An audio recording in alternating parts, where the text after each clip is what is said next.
Glória a Deus, saúdo a todos com a paz do Senhor, amém? Vamos ficar de pé para a gente dar início à nossa aula de número 4, né? Nesta feita nós vamos estudar sobre Marcos e Lucas. E aí na próxima será a nossa última aula de Evangelhos, e estudaremos sobre João, somente João, para fechar, né? Glória a Deus. Não preciso de oração? Em minha casa. Soberano Deus, Pai de infinita graça e misericórdia, obrigado, Senhor, por esta rica oportunidade na Tua casa, na Tua presença. Meu Deus, muito obrigado pelos que já chegaram até aqui, pois o Senhor trouxe com a Tua santa e gloriosa paz. Pai querido amado, te agradeço também por aqueles que justificaram a sua ausência. Meu Deus, tome em Tuas mãos, Pai, abençoa, dá cada vez mais, Senhor, compromisso a eles, Pai, para que possam, Senhor, estarem esforçados e cada vez mais se dedicando ao aprendizado da Tua Palavra. Meu Deus, abençoa também aqueles, Pai querido, que não puderam mais vir, aqueles que desistiram. Tome em Tuas mãos, traz de volta conforme a Tua vontade, fortalece, desperta, ajuda, Senhor, porque nós sabemos, Pai, que não é fácil. Não é fácil, meu Deus, abraçar a causa, não é fácil, Senhor, firmar um compromisso contigo, não é fácil, Pai, fazer aquilo que te agrada, mas estando no centro da Tua vontade, na Tua presença, cheio do Teu Espírito, nós sabemos que o Senhor é quem peleja por nós. E assim, Pai amado, nós estamos aqui. E eu te agradeço pelos alunos que ainda perseveram. Te agradeço, Pai, por aqueles que estão ainda na labuta, aqueles que estão, Pai amado, firmes e constantes, e sempre abundantes na obra do Senhor. Pai querido amado, nós queremos chegar até o fim, em nome de Jesus, Pai. E assim eu te peço e te agradeço, em nome do Senhor Jesus. Amém? Graças a Deus. Glória a Deus. Pai, Senhor Pedro. Maravilha.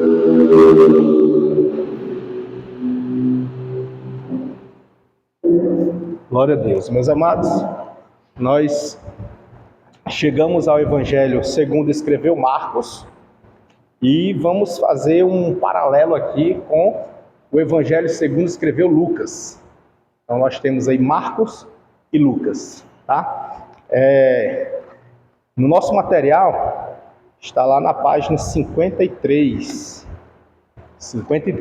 no nosso material. No slide ali, começa ali no slide 8, já está ali na tela. Eu vou...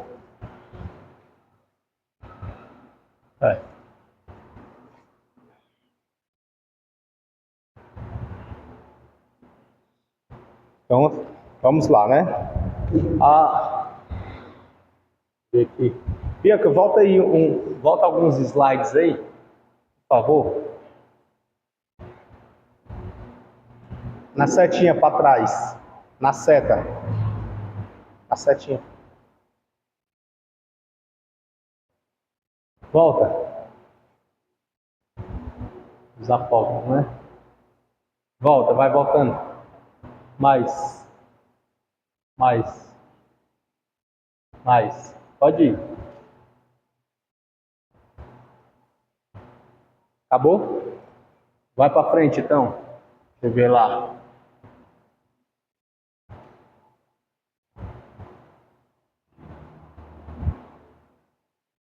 Parei. Voltam alguns. Volta mais. É aí. Pronto. Daí, desse aí. Meus irmãos, nós vimos nas primeiras aulas de evangelhos que, teologicamente falando, evangelhos, ele faz uma analogia com uma profecia dita por Ezequiel, né? E nós vimos, aí Ezequiel capítulo 1, versículo 10, ele teve uma visão, e nessa visão, se assemelha com a visão de João, lá em Apocalipse, sobre os animais. Aqui no nosso material, no slide, a gente pode perceber que os animais ou os seres, né, no qual apareceram na visão de Ezequiel, que estão correlacionados com os animais que apresentam lá em Apocalipse, tem as seguintes características. A forma de seus rostos era como de um homem. À direita, os 4 tinham rostos de leão. À esquerda, o rosto de boi e também rosto de águia. Todos os 4. Então, assim, eram 4 seres, e esses 4, eles tinham aparência, né, de homem. À direita, de leão. À esquerda, de boi e também de águia, tá? Aí, isso é o que? É uma figura, né? Considera-se os 4 animais, todavia, considerando o homem como um animal. Aí fala-se os 4 animais. Entretanto, tem o homem, o leão, o boi, a águia. Pode ficar à vontade, viu? E nesse aspecto, nós temos ali também, o primeiro ser vivente é semelhante ao leão, e o segundo semelhante ao novilho. O novilho equipara-se ao boi, tá? Fala-se do boi, o novilho, né? Então, nesse aspecto, teologicamente falando, considera-se que esses seres, na visão de Ezequiel, juntamente com a visão de João, lá em Apocalipse, eles estavam fazendo alusão a um ser. Quem era? Cristo. Tanto na visão de Ezequiel, quanto na visão de João. Falando de um ser, Cristo, na sua personificação de Cristo, no que diz respeito ao seu ministério, à sua essência, ao seu chamado e à sua natureza. Então nós podemos perceber que esses 4 seres, eles se concentram na pessoa única de Cristo. Tá bom? Feito isso, aí volta lá para aquele 8, volta.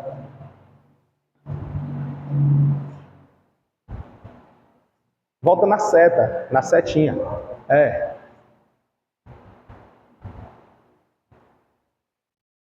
Então, enquanto ela chega lá, vamos aqui na página 53, diz assim, autoria e data, estamos em Marcos, tá? Em Marcos, né? Autoria e data. O Evangelho de Marcos não é autobiográfico, ou seja, ele não fala da sua biografia, ele não se detém a falar de si próprio, mas ele usou do seu documento para falar de outra pessoa. Quem é? Cristo. Ministério terreno de Cristo. Tá bom? Então ele não é autobiográfico, ele não fala de si próprio. Tá certo? Ele não informa quem é seu autor e seus primeiros destinatários. Ao que parece, Marcos era o filho de Maria que possuía uma casa em Jerusalém. Seu nome era João Marcos. João era o nome hebraico e Marcos seu nome latino, que significa martelo grande. Era primo de Barnabé e acompanhava Paulo em suas viagens missionárias. Provavelmente deve ter recebido de Pedro as primeiras informações sobre os evangelhos. Aqui, meus amados, a gente já começa a perceber aqui algumas informações relevantes. Primeiro, que Marcos, esse Marcos que está no evangelho, ele não era apóstolo. Marcos, que está nos evangelhos, não era apóstolo. Ele também não havia andado com Jesus. Ele não foi discípulo adjunto de Jesus, tá?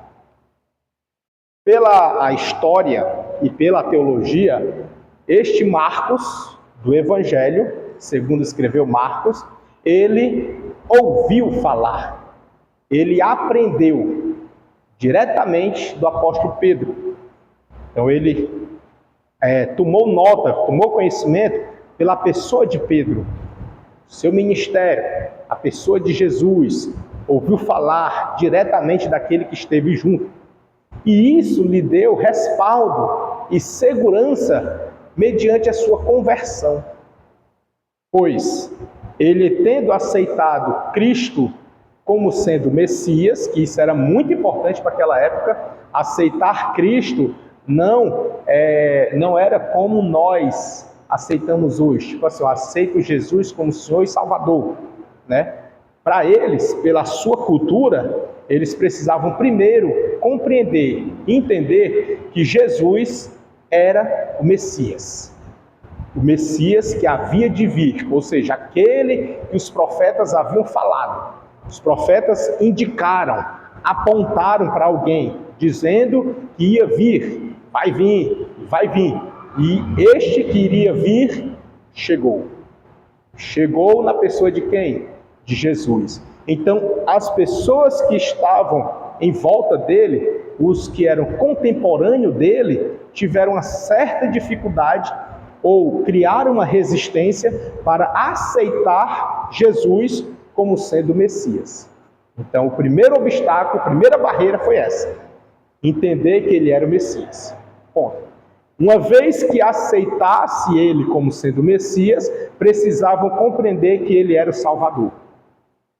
Então, uma vez que aceitou como Messias, agora eu preciso gerir e entender que ele é o Salvador. Só que isto tem um viés muito grande, entender que ele é o Salvador. Por quê?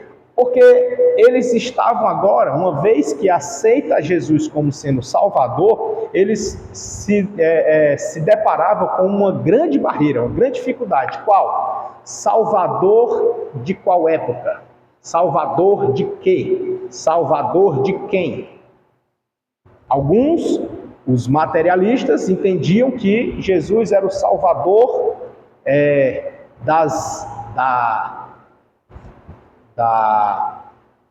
do domínio romano. Um homem salvador político. Uma pessoa salvadora das prisões romanas, do jugo romano, do jugo do império. Então, eles precisavam entender que Jesus era muito mais do que o salvador das garras romanas, do império romano, certo? E isso foi muito difícil. Os discípulos, haja vista, tem um que é muito famoso, que ele tinha esse entendimento, os irmãos conhecem, um é o Judas. Mas qual Judas? O Judas Iscariotes. O Judas Iscariotes, ele tinha esse entendimento, que Jesus, ele era o Messias, ok, que Jesus era o Salvador perfeito, mas era o Salvador político, o Salvador que ia libertar o povo de Israel da subjugação dos romanos. Só que aí tem um porém. Jesus, ele vai muito mais além. E na verdade, Jesus faz uma declaração para Pilatos, dizendo: o meu reino não é este. Os irmãos lembram? Ele diz: o meu reino não é este. Só que os discípulos não haviam entendido isso. Eles não entendiam. É tanto que, até já no final do ministério terreno de Jesus, já depois da ressurreição, já na aparição dele, prestes a subir aos céus, os discípulos ainda estavam presos nisso. Ainda estavam preocupados com as coisas terrenas. E eles entendiam que o Messias que havia de vir, ele iria restaurar o reino de Israel, como sendo Davi, como sendo um profeta, alguém que fosse ser o líder do povo judeu, para tirar do jugo dos romanos, para tirar daquela disputa de império e voltar a ser aquele reino unido lá de antigamente. Porque eles entendiam que a restauração do reino seria esse, um reino terreno, uma liderança terrena, um salvador terreno, alguém político. Era nesse aspecto, certo? Então esse era o entendimento deles. Vejamos, por exemplo, Atos dos Apóstolos. Quando a gente chegar lá, eu falo melhor sobre isso, falarei melhor sobre isso, né, se for eu, mas só para os irmãos entenderem a preocupação deles, aqui em Atos dos Apóstolos, no capítulo, é o primeiro logo, esse aqui é o primeiro.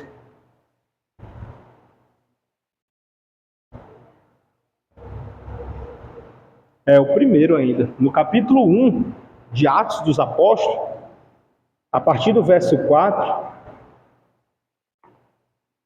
diz assim: e estando com eles, determinou-lhes que não se ausentasse de Jerusalém, mas que esperassem a promessa do Pai, que disse ele, de mim ouvistes. Aí ele começa a falar, né, dizendo assim, verso 5, porque na verdade João batizou com água, mas vós sereis batizados com o Espírito Santo, não muito depois desses dias. Jesus está falando de quê aqui? Do Espírito Santo, da promessa, né? Vejamos o teor do assunto de Jesus. Jesus falando no âmbito espiritual. Não é assim? Consegue enxergar isso, não? Sim ou não? Sim? Aí no verso 6, diz assim, ó. Aqueles, pois, que se haviam reunido, perguntaram-lhe, dizendo, Senhor, restaurarás tu neste tempo o reino a Israel? Olha a preocupação deles. Jesus falando de algo espiritual e eles preocupados com as coisas terrenas. Jesus falando do que é de cima e eles preocupados com as coisas que é de baixo. Jesus falando daquilo que é do poder de Deus, o Espírito Santo que havia de vir, e eles preocupados com a restauração do reino.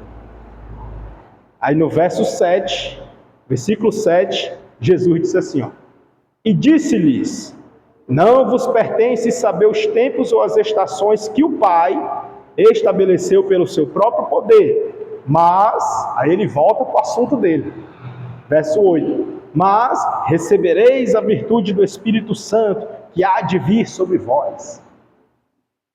Percebe? Que Jesus está falando um assunto aqui, os discípulos preocupados com esse aqui, e Jesus fala para ele, ó, não pertence a vocês saber essas coisas, que o Pai determinou, mas, aí volta para o assunto aqui, vocês receberão o Espírito Santo. Entende o teor do ministério terreno de Jesus? Jesus, ele é o Messias, ele também é Salvador, mas ele não é aquele Salvador político que Judas Iscariotes esperava. E não só ele, o texto de Atos vai dizer que aqueles que estavam com ele perguntaram. Ou seja, os outros discípulos também estavam com essa mesma preocupação. Então isso foi algo que demorou os discípulos a compreender. Demorou muito. Eles passaram 3 anos, aproximadamente 3 anos e meio, andando com Jesus. Todo dia estavam ali. Alguns até na madrugada. Iam para o monte orar com Jesus. Outros iam para casa junto com Jesus. Outros passavam o dia com Jesus. Mas mesmo assim, ainda não haviam aprendido. Só que Deus é maravilhoso, né? Deus não deixou eles assim, dispersos. Deus não deixou eles ao léu, né?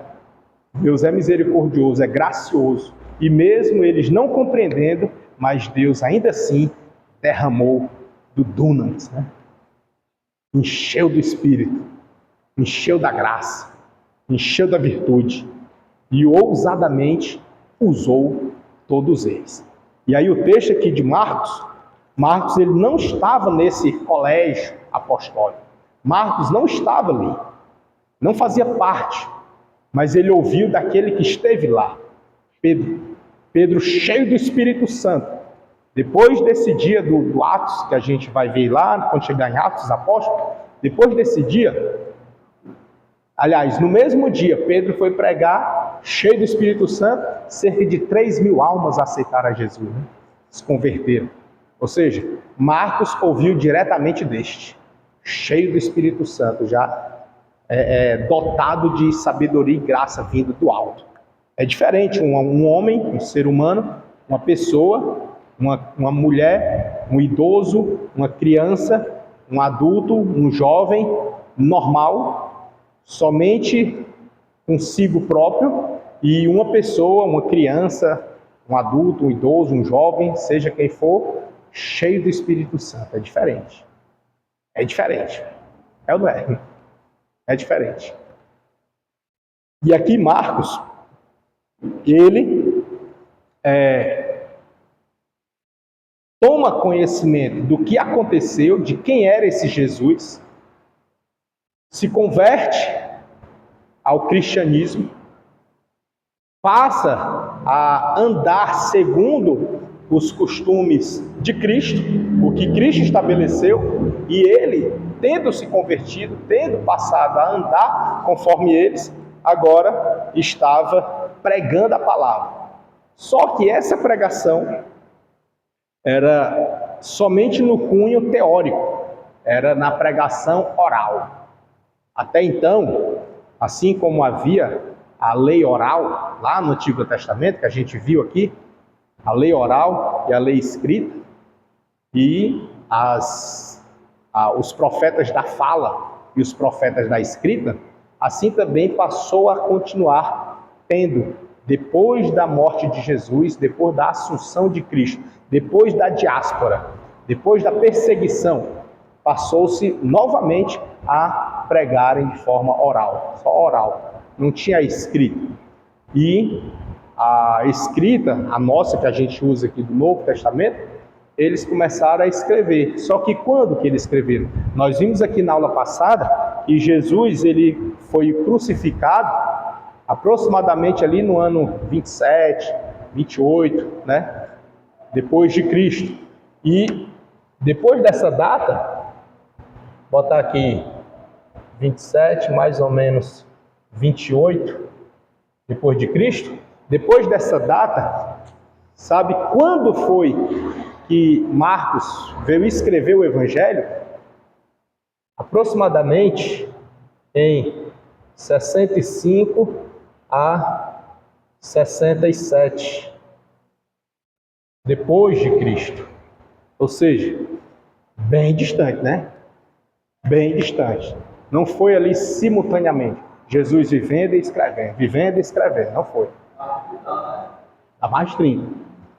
Se pegar aqui, dá 40, né? 67. Se for para cá, dá 30 e... não sei, 33, eu acho. Então, assim, dá um bom tempo. E, pasme os irmãos, apesar de na organização da nossa Bíblia, do Novo Testamento, vir primeiro Mateus, entretanto, não foi ele o primeiro a ser escrito. O primeiro a ser escrito foi Marcos. Marcos foi o primeiro a ser escrito, e foi nessa data. Tá? Mateus, nós até temos ali no slide, daqui a pouco a gente fecha, mas Mateus já foi aproximadamente no ano 80, juntamente com Lucas, também no ano 80.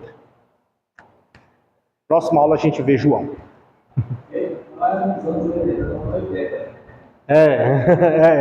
Não é nos anos 80, né? Ainda fala no plural, nos anos 80, né? Mas fala no plural, os anos 80, porque é a década inteira, né? 81, 82, 83, né? Por isso fala os anos 80, que é a década. Aqui é no ano 80 mesmo, no primeiro século, né? Primeiro século aqui, ano 80. Aí aqui, vamos ver ali, foi... O Evangelho, ele vai falar ali, né, no slide, traz também uma síntese. Isso. O de Mateus foi escrito em hebraico, primeira versão, para convencer os judeus de que Jesus era mesmo o Messias que estava por vir. Por isso enfatiza no Antigo Testamento as profecias a respeito desse ungido. Já o Evangelho segundo escreveu Marcos, discípulo de Pedro, né, foi escrito para evangelizar principalmente os romanos, e relata somente 4 das palavras de Jesus, enfatizando principalmente as ações de Jesus. O Evangelho segundo escreveu Mateus, ele escreveu para ajudar aos irmãos que moravam lá em Roma. Por quê? Não teve a diáspora, e segundo a história, Marcos estava em Roma. E lá tinham muitos irmãos, muita gente convertida ao cristianismo, crendo que Jesus era o Messias, aceitando ele como sendo o seu Salvador, o Salvador não político, né, porque eles estavam bem longe. Perceba que lá de Israel para Roma, então assim, eles viram que não aconteceu aquela salvação política que eles esperavam. Não aconteceu. Eles continuaram sob o jugo de Roma, continuaram subjugados pelos impérios, continuaram. Mas dentro deles ardia uma chama, dentro deles tinha uma esperança, dentro deles tinha algo que sustentava, que falava mais alto, dizendo que o seu reino não era este. A minha esperança não é para essa terra. Eu não posso aguardar somente neste mundo. Eu preciso entender que o meu caminho e a minha morada é eterna. É nas mansões celestiais. Não é aqui. Então eles tinham isso ardendo no coração, em chamas. E aí eles, mesmo sendo perseguidos, mesmo na diáspora, mesmo sofrendo ao fio da espada, morrendo de diversas maneiras, eles ainda sustentavam a pregação do Evangelho. E aí, nessa altura, do ano 65, acredita-se que é desde o 61, aproximadamente. Então, nessa altura do campeonato, bem distante, né? O povo lá em Roma ainda sustentavam a pregação do Evangelho. Falando de quem? Daquele Cristo que mataram, aquele Cristo que morreu, aquele Cristo, falava-se dele ainda. E aí Marcos, tendo ouvido direto de Pedro, registrou para que unificasse os entendimentos, para que as pessoas se fortalecessem na fé em Cristo Jesus. E aí, feito isso, ele fez direto pela inspiração do Espírito Santo de Deus na sua vida.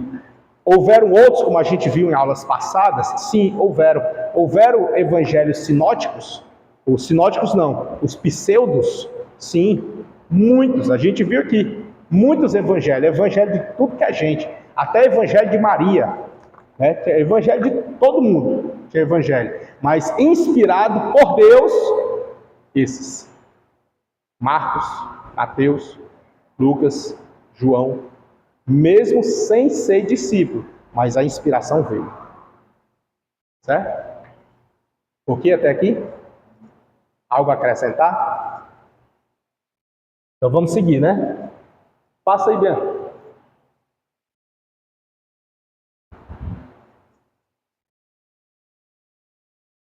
O Evangelho de Lucas foi escrito para quem? Gentios. Os gentios, eles colocam assim na história mesmo, você vai ver, não judeus, porque para eles, gentio é todo aquele que não é judeu. Então, o gentio não judeu. Aí, enfatizando a misericórdia de Deus através da salvação por Jesus Cristo, principalmente para os pobres e humildes de coração. Né? O Evangelho de João a gente vai ver na outra, pode passar. Até aqui, eu gostaria de enfatizar com os irmãos uma coisa. Nós vimos na aula passada sobre Mateus. Mateus escreveu para quem?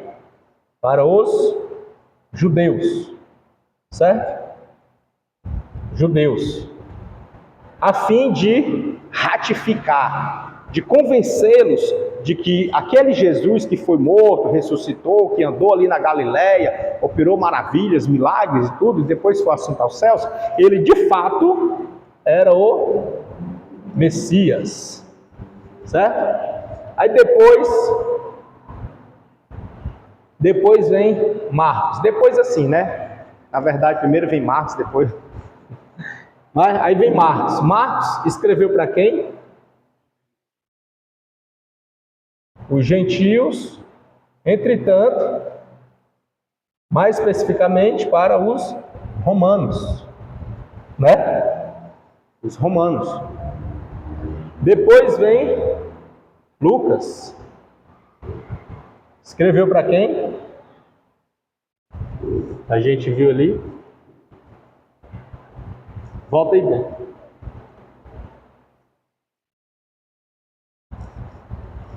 Lucas escreveu para quem?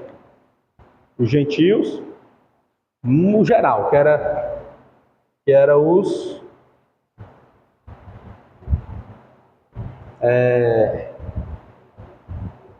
não judeus.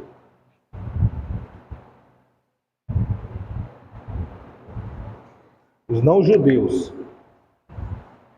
Observemos uma coisa, aí depois vem João a gente vai falar na semana que vem, na próxima aula. Aí vejamos uma coisa. Enquanto que Mateus escreve para os judeus, esses judeus já são os judeus convertidos, já são crentes, já aceitaram a Cristo como Messias, ele apenas estava ratificando para consolidar a fé. Já Marcos, ele escreve para os cristãos que estão ali em Roma, os cristãos, os gentios, que não são os judeus, e especificamente os romanos que moram em Roma e estavam crendo ainda, permanecendo firmes em Cristo, ele escreve para ratificar, para consolidar a sua fé na pessoa certa, para que eles tenham plena certeza de que de fato estão dedicando as suas vidas naquele que foi enviado por Deus, o Salvador, propriamente dito. E aí vem Lucas, já destinando o teor da mensagem para os gentios não judeus. Isso aqui quer dizer o quê? No geral. No geral, para as pessoas, no modo geral. Pronto, pode passar. Outro. Pode passar. Vai.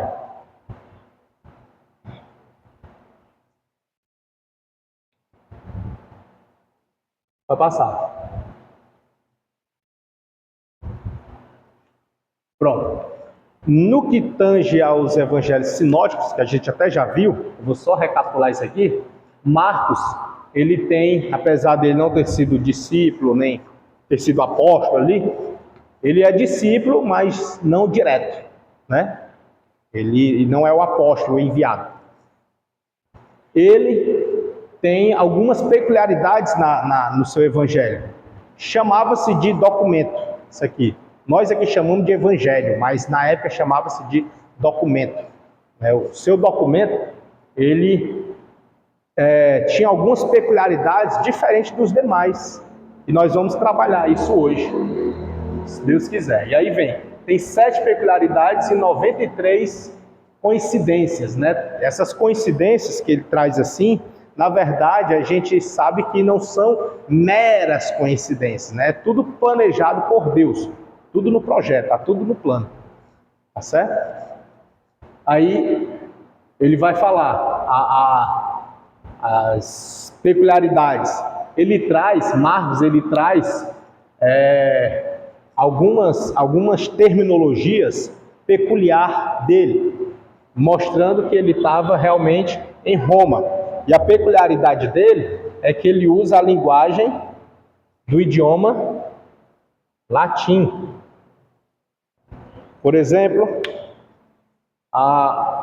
aquelas palavras ali, ele traduz as palavras aramaicas, efatá, abrit, e emprega termos latinos como legião, centurião, comandante. O centurião, ele é o comandante de 100 soldados, né? Centúria, pretório, dentre outras. Então, esses termos, o seu original é latim, né? É muito próximo do nosso. O nosso, a gente sabe que é a mistura que veio oriunda também do latim, é assim?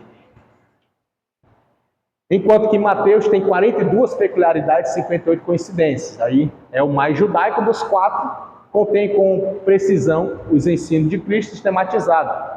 Contém os 5 sermões principais sobre o reino de Deus. E Lucas, que nós estamos estudando hoje, tem 59 peculiaridades e 41 coincidências. Isso é 13 14avos de Marcos. 7/7 de Mateus, 2,5 de Lucas, descreve os mesmos eventos em linguagem similar. Ou seja, eles têm muitas similaridades. O que um fala, o outro ratifica e sucessivamente. Divergindo em alguns pontos, que a gente vai até ver nas particularidades daqui a pouquinho. Tá? Igual nós vimos em Mateus, lembra? Na aula passada. Tá no vídeo aí, né? Tá na aula 3, sobre Mateus. E aí nós vimos algumas particularidades. Essas particularidades, elas é o que algumas pessoas chamam de aparente contradições. Né? Chama aparente porque é só aparente mesmo, não é contradição, né? Só aparente. Pode passar. O estilo de Lucas, né, é mais polido. Muitos historiadores, muitos teólogos enaltecem o texto de Lucas, o documento, o evangelho, segundo escreveu Lucas. Por quê? Porque a linguagem que ele usa, a sintase das palavras, a organização textual, o raciocínio é mais polido, é bem melhor. A gente percebe que é de alguém que não era iletrado, é alguém que estudava, alguém que pesquisava, você nota. Igual Pedro falou a respeito de Paulo, ele disse que as cartas de Paulo têm palavras que é de difícil compreensão, né? Não é assim? Porque Paulo era um poliglota. Então assim, nem eu. Era difícil que só. Ele tratava com os helenistas, os estoicistas, lá em Atenas, na Grécia, os intelectuais, ele discutia ali tete a tete. Nossa, era muito dotado no conhecimento. E aí Pedro diz, né, que era muito difícil de compreender algumas palavras dele, não dava nem para entender. E aí, bichinho, né? Presume-se que Pedro era iletrado. Presume-se, né? Não sabemos. Mas ele foi humilde em reconhecer, assim, né? E aí Lucas não, já de Lucas é mais refinado. É mais refinado, a gente nota isso. Na leitura, você percebe. Tá? É muito bom, assim, muitos teólogos amam os textos de Lucas. Gostam, se identificam, né? E aí tá aí, ó.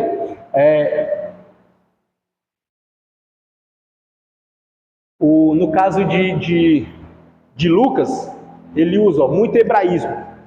Lucas utiliza algumas palavras latinas também. Por exemplo, denário. Denário é uma palavra latina.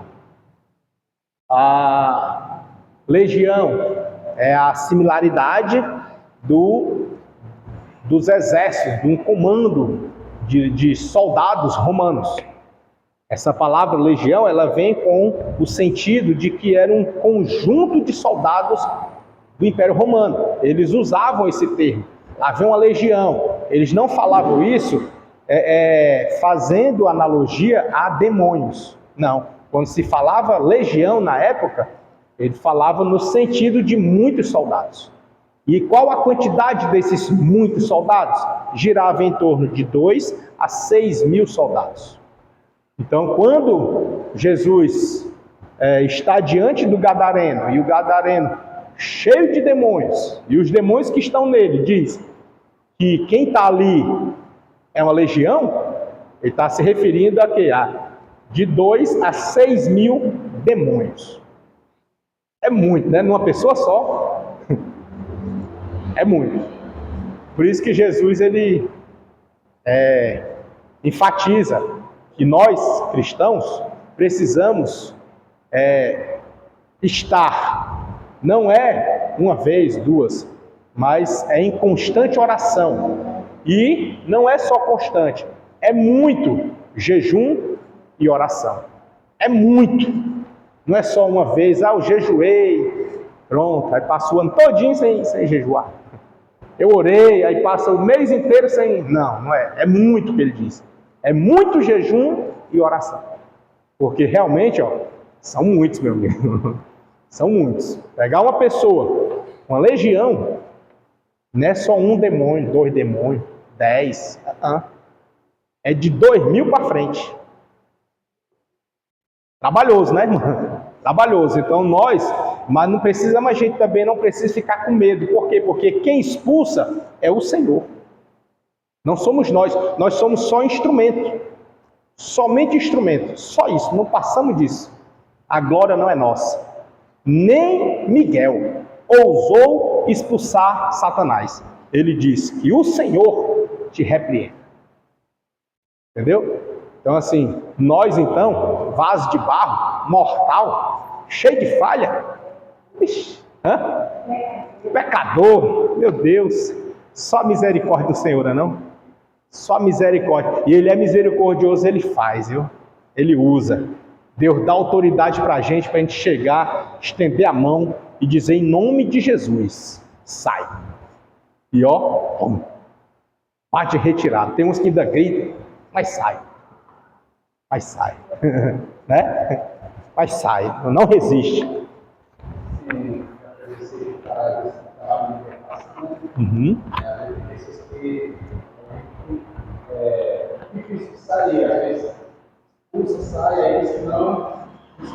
De novo.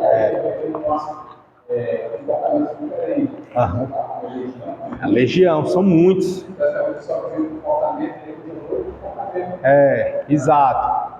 E assim, abrindo parênteses rapidamente aqui para essa parte, dentro do contexto, legião, é muito comum os irmãos, as pessoas que trabalham na área de libertação, dizerem que expulsou, saiu e voltou, no mesmo instante, saiu e voltou, aí tem que expulsar de novo. Não é correto a gente dizer assim que saiu e voltou. Por quê? Se for assim, o nome do Senhor está praticamente sendo usado em vão.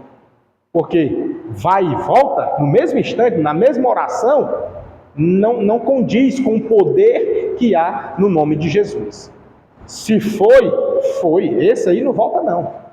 Pode até voltar se a pessoa der de novo margem, de novo legalidade, de novo ir atrás. Aí volta. Né? Porque como a Bíblia diz, a casa limpa e vazia. Se a pessoa, depois da libertação, ficar vazia, não buscar Deus, não buscar as coisas de Deus, não buscar se entregar para Deus, fica limpa e vazia. O que acontece? Eles voltam de novo. Aí é outra história, é outro momento. Mas na mesma hora, se saiu um e manifestou outro, não é o mesmo. É outro mesmo. É outro. É legião. Pode ser que não seja nem legião, porque a gente ora, repreende um, demora assim 5, 10 segundos, de novo, já é outro. Está sendo incomodado pela presença de Deus na vida da pessoa e a autoridade no nome de Jesus. E aí ele tem que sair. Não tem essa de ficar pensando de nada, ele tem que sair, porque o nome que você está usando é quem? É o de Jesus. Não é no meu nome, não é no nome de Paulo, no nome de Pedro. Não é. É no nome de Jesus. Então, a entidade maligna, ela tem que bater retirada. Ela tem que bater, ela não resiste. Não vê que o que eles disseram lá no Gadareno? Disseram o quê? Porque vieste nos atormentar. Oi, Jesus atormenta alguém? Quem atormenta são eles. Aí disseram, porque vieste nos atormentar antes do tempo. Então assim, percebo que a presença de Jesus incomoda as trevas. Assim somos nós. Nós, quando estamos cheios de Deus que eu falo, não é sair gritando, pulando na rua, não. É você ter vida com Deus. Aonde você chega, o espírito maligno que tiver em alguém, tiver assim patente, ele fica incomodado. Tem uns que dá coceira, dá uma agonia. Tem uns que fica assim num pé e no outro e diz assim, não, sai daqui. E fica assim, já ou manda você sair ou ele sai. Mas fica incomodado. Não fica do mesmo jeito. Só com a presença, sem nem dizer nada. Exatamente. Mas procura. Criando situações ali, desse jeito, né? É só a presença. Então, assim, é por isso que você tem que realmente, nós não podemos brincar em ser cristão. O nome de Jesus é poderoso, é forte, é tremendo. Os céus e a terra estremecem quando ele fala. Então, e ele nos deu essa autoridade.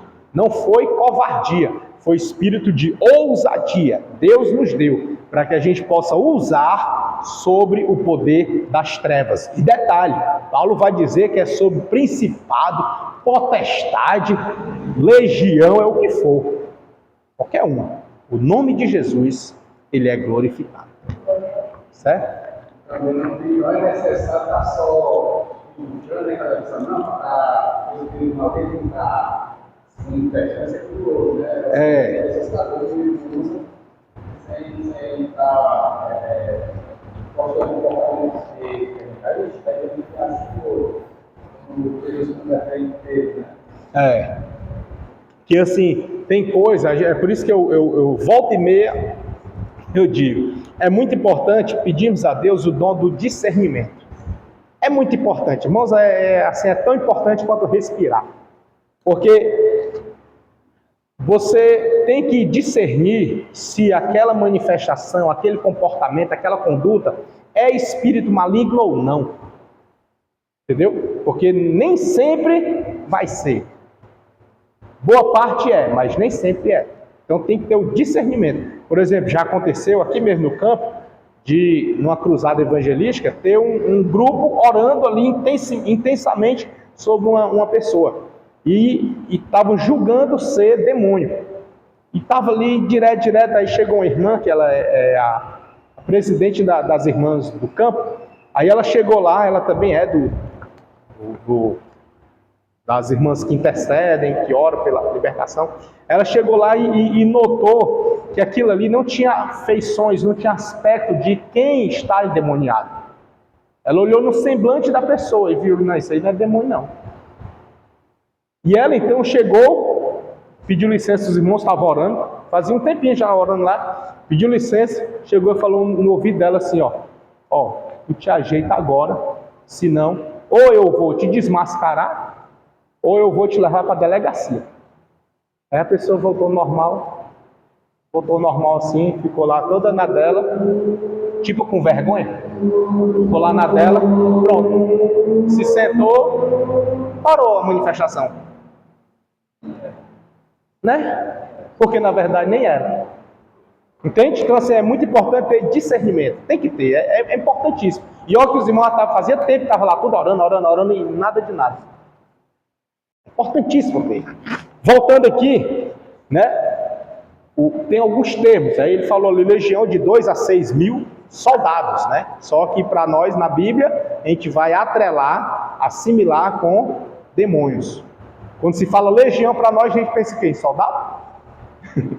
Não, né? A gente pensa em demônios, que é muitos demônios. Mas lá na época não se pensava em demônio, pensava em soldado. Era soldado. Para nós aqui é demônio, né? Para ver como é, né? Muda, né?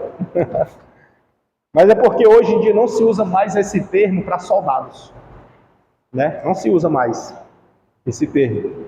Eu nem sei ao certo qual o termo que se usa no exército, né?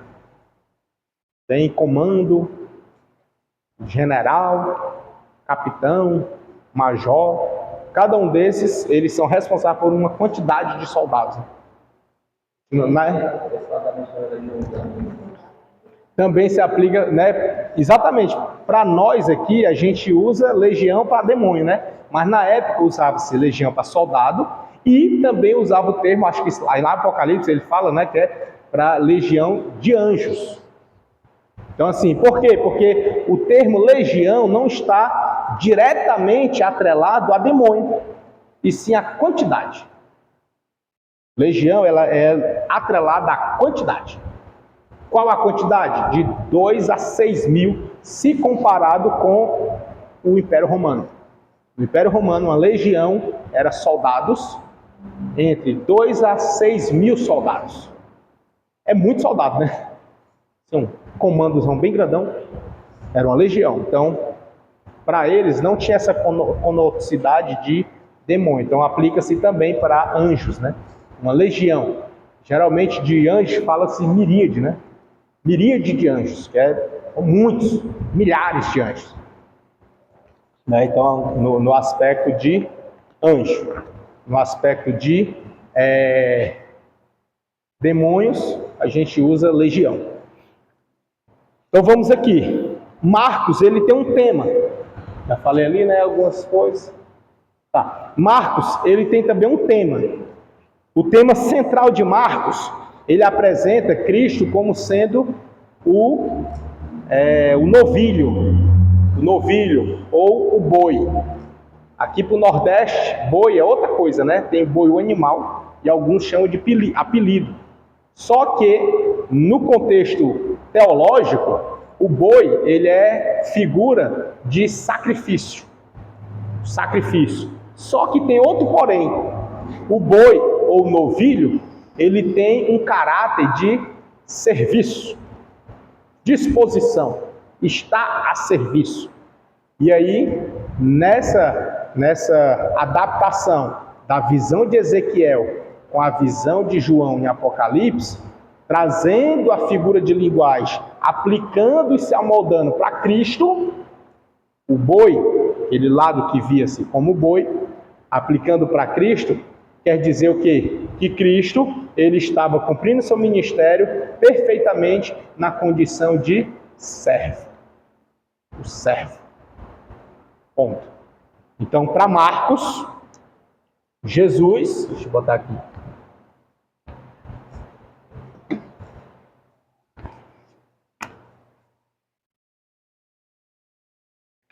Para Marcos, ele pregou que foi para os gentios romanos, também aqui Jesus era o servo, né?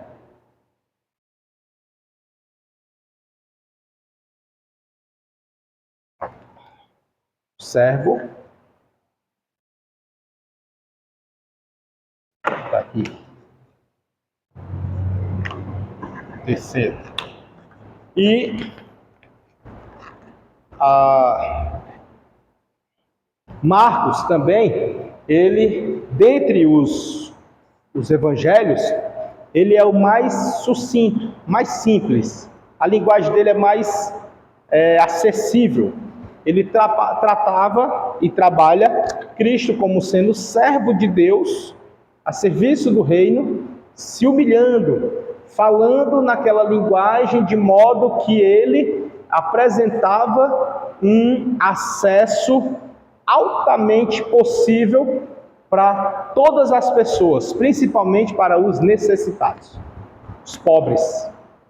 Então assim, Marcos ele traz essa linguagem. Acredita-se, isso é na linguagem panorâmica, acredita-se que Marcos apresentou Cristo dessa maneira e trazendo essa linguagem simples, como de servo, como para pobres, em razão da região onde ele estava, em razão das pessoas onde ele convivia, que eram os cristãos que foram dispersos pela diáspora e estavam refugiados, estavam buscando um abrigo em Roma. Então, nesse aspecto, eram pessoas humildes, pessoas pobres, pessoas que não tinham condições financeiras boas. Então, ele falou na linguagem desse pessoal. Por isso que é simples para Marcos.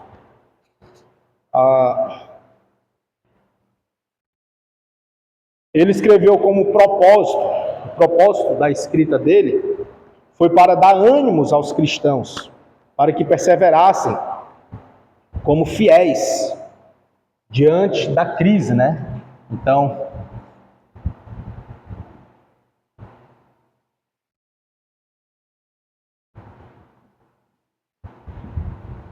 ele escreve para dar ânimo, aqui, obrigado, viu?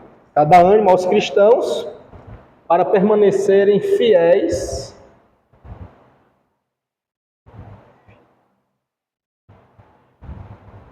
em meio à crise.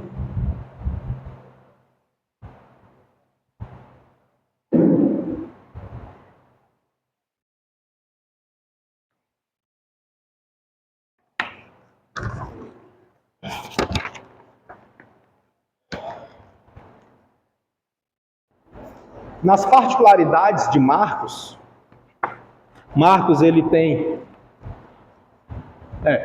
vai passando aí. Mais um, por favor. Pronto, as particularidades de Marcos, ele enfatiza mais a pessoa de Cristo, as ações de Cristo, do que as suas palavras. Ou seja, a gente percebe que Marcos, ele estava dando mais ênfase ao que Cristo fazia do que mesmo ao que ele falava. Isso a gente percebe que isso apenas corrobora cada vez mais que ele não estava lá. Ele apenas ouviu de Pedro, né? Ele ouviu. Então Pedro passou para ele o que Cristo fez, o que aconteceu, e ele deu ênfase a isso aí, e não ao que as palavras. Todavia, são na verdade as obras que têm mais peso do que as nossas palavras. É muito importante a gente perceber isso. A gente pode se comportar de um jeito na igreja, e dentro da igreja, a gente se comportando, a gente fala, prega bonito, canta bonito e aquela coisa toda. Mas alguém que está dentro da igreja nos conhece tanto aqui dentro quanto lá fora. E aí essa pessoa, como é que ela vai ouvir suas palavras? Ela vai ouvir comparando. É inevitável, não tem como escapar disso. Ela vai ouvir comparando. E ela vai comparar o que você está falando com o que você faz. Testemunho, né? Testemunho. E se ela analisar e ver que o que você está falando não tem nada a ver com o que você faz, ela vai jogar no descrédito total as suas palavras. Então vale mais o que você faz do que você fala. Às vezes, nem evangelizar alguém assim, falando, mas só no seu testemunho do dia a dia, a pessoa já não vai estar. Exatamente. Só pelo testemunho, só em ver, né? Só em ver, verdade, né? Aí aqui, alguns historiadores acham que este evangelho foi escrito aos romanos, né? Isso é o que permeia, né? Nele está escrito sobre costumes judaicos, voto do Corban. Esse voto do Corban aí é uma tradição judaica. Voto não é nem do Corban, é de Corban. É uma tradição judaica que ela dava ênfase às ações de promessa, os votos que as pessoas faziam para Deus. Não tem que Jesus até apresentou lá em Mateus, ele vai dizer que aquele que... como é que ele diz? Eu vou parafrasear aqui, eu não lembro aqui as palavras que ele usou, mas se você tiver prometido algo e não cumprir, é melhor que amarrasse uma pedra de moinho no pescoço e lançasse no fundo do mar, do que prometer e não cumprir. Entende? Então, essa questão assim de prometer e cumprir é algo muito relevante para eles. Para nós aqui também, né? Só que para eles era tipo questão de vida ou morte. Prometeu e não cumpriu, um voto, né? Um voto, assim, uma promessa, algo. E perceba que essa exigência ela é estritamente aplicada para o cristão. Nós cristãos, o mundo que é pecador, afundado no pecado, exige de nós e espera de nós conduta exemplar. E cumpre. A gente não consegue. Por isso que a gente tem que ser breve em ouvir, tardio em falar e tardio em se irar, né? Tem que ser assim, porque senão a gente vai acabar falando demais e se comprometendo muito. E aí daqui a pouco a nossa palavra vai se tornar igual a nada. Então a nossa palavra ela precisa ter peso. Por quê? Porque não é só nós. Quando a gente fala como que falamos por Deus. Porque nós somos o quê? Servo de Deus. Cristão quer dizer o quê? Pequenos cristos. Trabalho.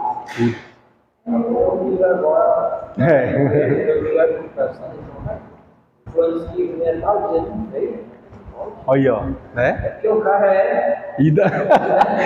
Aí fecha, né? Uma defesa. Se ele é advogado, muitos que vão para lá, aí é melhor não ouvir, ter o argumento para cima da palavra que as pessoas falam. Aí o argumento, aí quando eu discutir, falou, não tem argumento. Não tem argumento. Então é melhor não ouvir. Quando o outro vai refletir o que o outro está falando, Isso. vai analisando o que está falando por ele em cima. Vai formular o seu bem mais elaborado, né? Do outro, exatamente. É nesse sentido. Parou, foi? Foi? Tá piscando aqui, tá, né?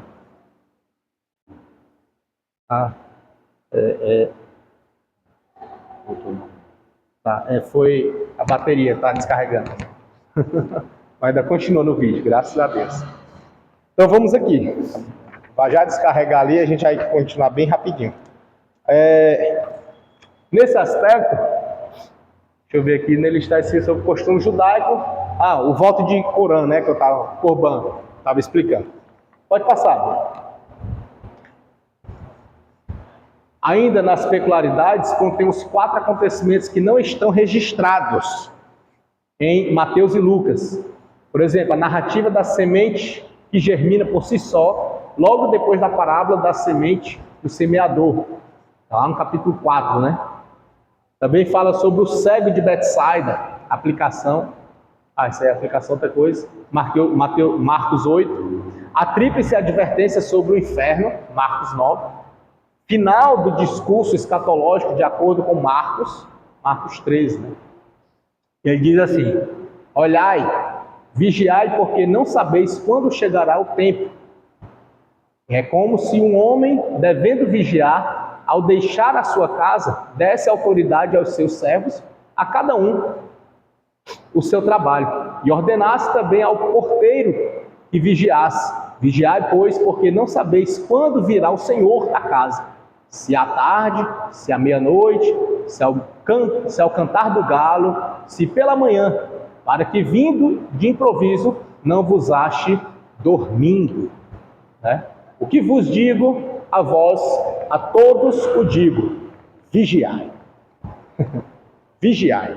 Então, isso aí é peculiaridade lá de Marcos. Pode passar.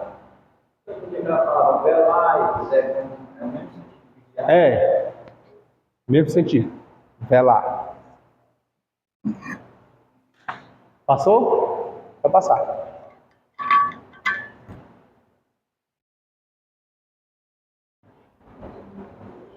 Agora vamos para as aparentes contradições, né? São só aparentes. Por que aparentes? Eu falei na aula passada. Tá aí gravado, né? Tá no vídeo. Aparente porque nós que não compreendemos, mas a Bíblia interpreta ela mesma, né? Então, quando a gente acha que é contradição, é porque a gente ainda não teve a plena compreensão. Porque a Bíblia, ela é a palavra de Deus, ela não se contradiz. É mais fácil o teólogo, o professor, seja quem for, estar errado do que ela. Então, se você acha que é contradição, vixe, olha, isso aqui eu achei um erro. Calma aí. Analise direitinho, vá com calma, vá orar, vigie, porque eu acho que o erro está em você. Que a Bíblia não está. Não contém, né? Não contém. Tá certo? Então é mais fácil a pessoa não ter compreendido do que dizer que a Bíblia está se contradizendo. Tá bom? Então vamos aqui, ó. Aparentes contradições. Aparentes. Contradições em Marcos. Aí ele vai botar o paralelo aí com João, mas a gente vai enfatizar o de Marcos. João só na próxima aula. Jesus foi crucificado que horas? Né? Aí ele vai trazer aí a respeito do horário. Marcos vai dizer que foi qual horário? A hora terceira, né? Está lá em Marcos 15, 25. A hora terceira. Aí Ele fala João, mas eu vou usar Mateus. Mateus também fala. E aí Mateus, quer dizer, Mateus, hora terceira, hora sexta. É, a crucificação. Mateus fala, deixa eu ver aqui se é no 27. Mateus são termos, tratamento. Mateus. Mateus, ele vai falar sobre a sexta hora. Mateus 27, 48. Vou usar Mateus, que a gente já viu Mateus, né? Mateus 27, 48. Aí vai falar sobre a sexta hora, Mateus. Tá? Enquanto que Marcos diz a terceira hora. Vou botar aqui terceira no ordinário. Terceira hora. Mateus fala a sexta hora. Né?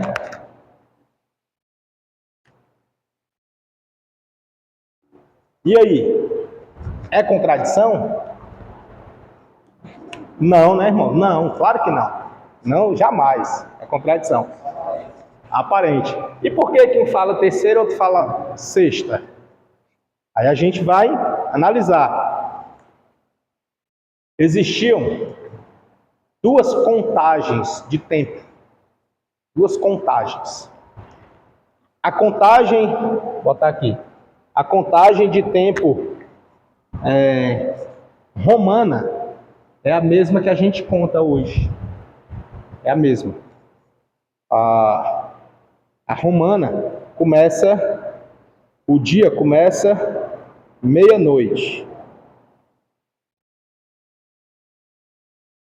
Já a judaica, vou botar bem aqui assim, Roma. Oi.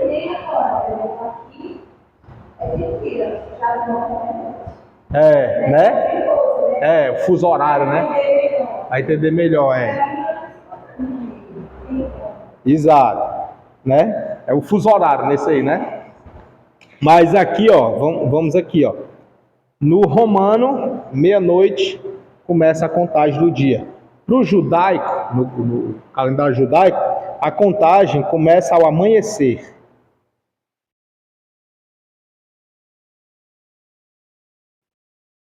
E que horas que amanhece? 6 horas. 6 horas começa a amanhecer. Então, ao amanhecer começa o dia. Se ao amanhecer começa o dia, logo 7 horas vai ser o quê? A primeira hora, 8 horas a segunda hora, 9 horas a terceira. Né? Dá igual 9 horas. Terceira hora do dia. Marcos está dizendo a terceira hora do dia, né? 9 horas da manhã. Aqui começou segundo Marcos, a crucificação. Foi crucificado e ficou na cruz até a 9ª hora. A 9ª hora. Isso, até a 9ª hora. Quando um diz que a terceira hora é 9 horas da manhã, para Marcos ele diz que a crucificação começou aqui, Mateus vai dizer que foi na sexta hora. Sexta hora seria o que ainda nessa contagem? Meio-dia. Né? 12 horas. Meio-dia. Para Mateus, né? Meio-dia. Vai dizer que aqui foi a crucificação. Qual o sentido disso? Como é que se resolve isso? Um diz que foi 9 horas, outro diz que foi meio-dia. É porque ao amanhecer, por volta das 7 horas da manhã, mais ou menos, levaram Jesus até Pilatos. E aí foi aquele interrogatório, com aquela audiência. Um vai acreditar, tipo Mateus, que esteve lá. Mateus estava lá. Marcos não estava, Mateus estava. Mateus vai dizer que aquele cenário já se configurava, era como sendo o preâmbulo, o início do sacrifício, da condenação. Desde a audiência, a humilhação, as chicotadas, a cuspida, rasgaram suas vestes, zombaram dele, botaram coroa de espinho, foram, né? Todo aquele caminhar todinho já era o preâmbulo, já era o início, mas a crucificação efetivamente foi meio-dia. Aí ele vai considerar a crucificação meio-dia. Já para Marcos, ele considera desde o início. Tipo assim, ele já foi condenado lá com Pilatos, não foi condenado? Da condenação já começou? Já começaram a chicotear, já começaram a rasgar as vestes, já começaram a maltratar ele, já começaram, então ali já estava sendo o seu vitupério. Começou lá. Então assim, um considera o início lá na condenação, da condenação já começou. Já arrastaram ele para dentro do sinédrio, rasgaram as roupas dele, já começaram a chicotada, já começaram a zombar, cuspir. Começou. Então ali ele conta daquele momento, 9 horas. Começou. 7 horas foi o julgamento, entre 7 e 8, o julgamento, aquela situação. A mulher de Pilatos chega para ele e diz: olha, eu tive um sonho, e foi com esse homem, e não faças mal a este homem, diante do sonho que ela teve. E aí ele vai, pede uma bacia de água, lava as mãos, ele percebe que os sacerdotes, eles queriam, na verdade, era só matar Jesus por causa de inveja. Ele sentiu isso, o texto vai falar isso, que era inveja, ele sentia isso, só que ele percebeu que Jesus era inocente, mesmo sendo, percebendo que Jesus era inocente, mas o povo estava suscitando, estava clamando, e aí ele vai e apresenta Barrabás, e ao apresentar Barrabás, o povo, suscitado pelos fariseus, pelos sacerdotes, eles começaram a gritar: solta Barrabás, solta Barrabás. E aí, a quem vocês querem que mate? Pode matar Jesus. Quem quer que solte? Solta Barrabás. E assim ele fez. Mas ele disse: eu não vejo culpa neste homem. Não vejo. E aí lava as mãos, entrega para o povo, e aí depois começa ao vitupério. Então ali, para Marcos, considera ali. Para Mateus, considera aqui. Entendeu? É contradição? Não. Apenas ponto de vista. Um entende que a crucificação é lá meio-dia. O outro entende, não, para mim já é quando começou lá a sofrer. Já começou sofrendo, já começa lá. Tem outros que vão puxar para o calendário romano. Mas se puxar para o calendário romano, aí não seria nem terceira e nem sexta. Seria qual horário? 9ª hora. Né? 9ª hora. Só que a 9ª hora na Bíblia foi a hora que ele entregou o Espírito. Né? A 9ª hora foi a hora que ele entregou o Espírito. Se for considerar assim, a 9ª hora, 9 horas da manhã, que é o nosso horário, né? De meia-noite, a 9ª hora é o quê? 9 horas. Não é assim para nós? No judaico, a 9ª hora, 3 horas da tarde. Conta aí, de 6 até 3, até 15, né? Vamos lá, de 6 horas da manhã, aí vai 7, primeira hora, 8, 9, 10, 11, aí, uma mãozinha aqui, né? Vou zerar aqui. Aí vem 12, 1, 2, 3, né? A 9ª hora vai dar que horas? 3 horas. Foi a hora que ele expirou, a hora que ele entregou o Espírito. Salvo engano, Mateus vai dizer que o céu perdeu o brilho, escureceu. Houve tremor de terra, quebrou rochas e mortos ressuscitaram. Que horas foi isso? Às 9 horas. Então acredita-se que de fato começou às 9. Mas Mateus enfatiza a cruz meio-dia. Mas começou de fato ali às 9. Escureceu, Já começou os sinais.